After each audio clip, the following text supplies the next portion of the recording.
তৈরি করছি কুলি পিঠা। কুলি পিঠা তৈরি করার জন্য প্রথমে আমি পানিগুলো ভালো করে ফুটিয়ে নিয়েছি। তার মধ্যে একটু লবণ দিয়েছিলাম। লবণ দেওয়ার পরে পানি ফুটানোর পরে তার মধ্যে চালের গুঁড়ি দিয়ে দিলাম। গুঁড়িগুলোর সঙ্গে আমি একটু ময়দা মিক্সড করে নেব। ময়দা মিক্সড করলে এই আটা দিয়ে আপনার হচ্ছে যে পিঠা বানান অথবা রুটি বানান যেটা বানাবেন সেটাই কিন্তু খেতে ভালো লাগে, একটু সফট হয়। তো এই তো আটাগুলো সিদ্ধ হয়ে গিয়েছে। আমি একটু ঠান্ডা করে তেল দিয়ে তারপর আটাটা খুব ভালো করে মেখে নিলাম। পিড়িতেও একটুখানি হচ্ছে যে তেল দিয়ে মেখে নিয়েছি। আর আমি এখানে এই পিঠাটা তৈরি করব সম্পূর্ণ কাঁচা নারকেল দিয়ে, তার সঙ্গে একটু চিনি দিয়ে মিক্সড করে নিচ্ছি। অনেকে অবশ্য নারকেল জাল করে তারপরে হচ্ছে যে গুড় দিয়ে চিনি দিয়ে, আমি এখানে জাল করব না, শুধু নারকেলের সঙ্গে একটু চিনি মিক্সড করে নিয়েছি স্বাদ মতো। নেওয়ার পরে এখানে আমি এই কুলি পিঠাটা তৈরি করছি। তো একে একে কিন্তু আমার কুলি পিঠা সবগুলো তৈরি করা হয়ে যাচ্ছে এভাবে।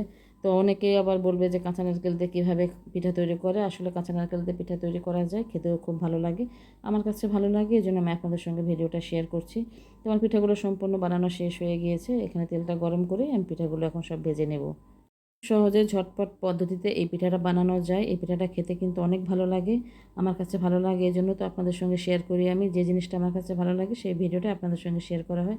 তো এই তো পিঠাগুলো খুব সুন্দর করে ভেজে নিয়েছি, তারপরে আবারও পিঠা দিয়ে দিব। এভাবেই পিঠাগুলো বানানো হয়ে যাবে। তো আপনাদের কাছে কেমন লাগলো এই পিঠা বানানোর রেসিপিটা? ভালো লাগলে লাইক কমেন্ট শেয়ার করবেন। আর বাসায় খেয়ে তারপর বানিয়ে খেয়ে তারপরে আমার কাছে কমেন্ট করে বলবেন যে পিঠাটা কেমন হয়েছে। অবশ্যই খুব ভালো হবে, কারণ আমি জানি এই পিঠাটা খেতে খুব ভালো লাগে, এই জন্য আপনাদের সঙ্গে ভিডিওটা শেয়ার করলাম।